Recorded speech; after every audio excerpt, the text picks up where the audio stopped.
Attachment detachment అంటే నాకు కబీర్ దాసు జీవితంలో ఒక ఘటన గుర్తుకొస్తుంది. కబీర్ దాస్ దగ్గరికి ఒక సాధకుడు వెళ్ళి అడిగారు, గురువుగారు అటాచ్మెంట్ డిటాచ్మెంట్ గురించి చెప్పండి, దేవుణ్ణి ఎలా మనం తెలుసుకోగలుగుతాం వీటి వల్ల అని. అప్పుడు ఈయన మాట్లాడలేదు, మగ్గం నేస్తూ ఉన్నాడు. అంటే ఇటువైపు నుంచి అటువైపుకి, అటువైపు నుంచి ఇటువైపుకి దాన్ని నాడి నాడి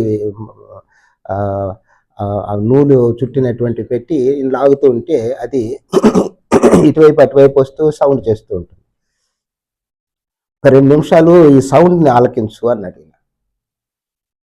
నీకు దేవుడి ప్రాప్తి కలగాలి అంటే ఏమి ఈ నాడి మగ్గం నీకు బోధిస్తుందో ఒకసారి ఆలకించు అన్నాడు.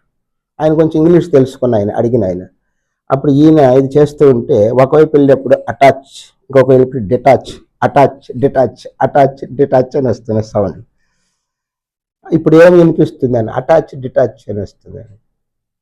అది నువ్వు చెయ్యి అన్నాడు. అటాచ్మెంట్ డిటాచ్మెంట్ అంటే ఏది వదలాలి ఏది పట్టుకోవాలండి అని అడిగాడు. అది కబీర్ దాస్ అంతకన్నా, అంటే ఆయన జ్ఞాని కాబట్టి ఆయనకి కొంత మనసుతో చెప్పగలిగాడు.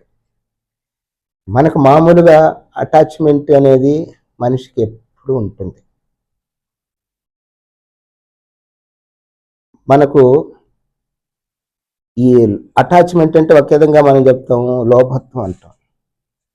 ఆ లోభత్వం కూడా మితిమీరితే దివ్యత్వం అవుతుంది.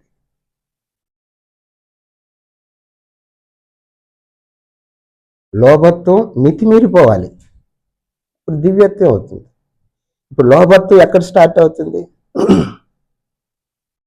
నాది, నాకు, నా వాళ్ళు, అంతే కదా. దాన్ని పెంచుకుంటూ పో. 14 లోకాలని కలిపి అప్పుడు ఏమవుతుంది?